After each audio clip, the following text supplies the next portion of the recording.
இயேசுவில் எனது அன்பிற்குரியவர்களே, உங்களுக்கு என்னுடைய இதயம் கனிந்த வாழ்த்துக்கள். வணக்கம். அன்பானவர்களே, இன்றைய நற்செய்தி பகுதி மத்தேயு நற்செய்தி 26வது அதிகாரம் 14 25 முடிய. 12 ஒருவனாகிய யூதாஸ் இஸ்காரியோத்து தலைமை குருவிடம் வந்து, இயேசுவை உங்களுக்கு நான் காட்டிக் கொடுத்தால் எனக்கு என்ன தருவீர்கள் என்று கேட்டான். அவர்களும் 30 வெள்ளிக்காசுகளை எண்ணி அவனுக்கு கொடுத்தார்கள். அது முதல் அவன் அவரை காட்டிக் கொடுப்பதற்கு வாய்ப்பு தேடிக் கொண்டிருந்தான்.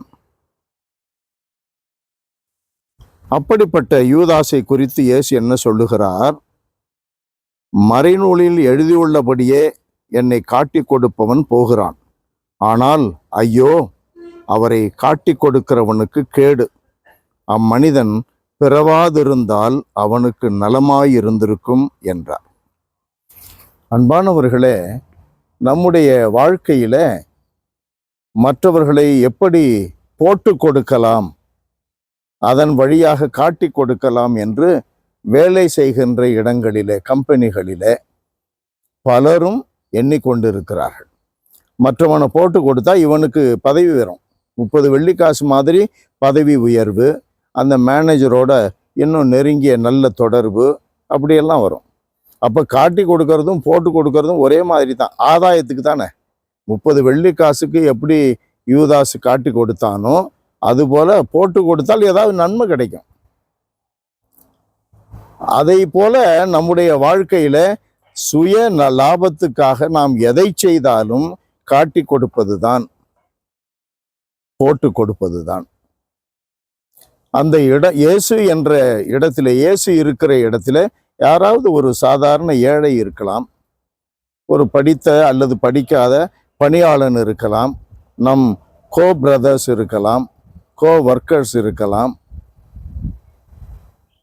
யார் இருந்தால் என்ன, அம்மனிதன் இயேசு என்று நாம் கருத வேண்டும். ஆதாயத்துக்காக நாம் செய்கிறோம் என்றால் நாம் யூதாஸ் இஸ்காரியோத்து என்ற உண்மையை நாம் உணர வேண்டும். உண்மைக்குத்தான் சான்று பகர வேண்டுமே ஒழிய, அது நமக்கு உயிரையே எடுக்கின்ற ஒரு நிகழ்வாக கூட இருக்கலாம். உயிர் போகட்டும், எனக்கு உண்மைதான் முக்கியம். உண்மை என்பது என்ன? இயேசு. இயேசுவுக்காக உயிரையும் கொடுக்க முன் வர வேண்டுமே ஒழிய, ஒரு சாதாரண கொள்கைக்காக உயிரை கொடுக்கிறார்கள். நாம் கடவுளுக்காக உயிரை கொடுக்க கூடாதா? நமக்கு நிலைவாழ்வை கொடுக்கக்கூடியவருக்காக உயிரை கொடுக்க கூடாதா? இறந்த பிறகு மண்ணோடு மண்ணாக மகி போவதில்லை, நான் விண்ணகம் செல்லுகிறேன், செல்ல துடிக்கின்ற அந்த உண்மை உணர்வு எனக்கு உண்மையாகிறது, நிகழ்வாகிறது. which becomes a reality that I live in eternity. அதற்கு உயிரை கொடுக்க கூடாதா?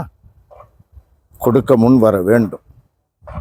எல்லாம் வல்லவரே எங்கள் இறைவா, உம்மை போற்றி புகழுகிறோம். யூதாசை பார்த்து உம்முடைய திருமகனும் எங்கள் மீட்பருமான இயேசு கிறிஸ்து, அவன் பிறவாதிருந்தால் நலமாயிருக்கும் என்று சொன்னாரே, அப்படிப்பட்ட வார்த்தைகள் எங்களில் நிறைவேறாமல் இருக்கும்படி நாங்கள் எச்சரிக்கையாக வாழ எங்களுக்கு அருள்தாரும். இயேசுவின் நாமத்திலேயே ஜெபிக்கிறோம் தந்தையே. ஆமென், ஆமென்.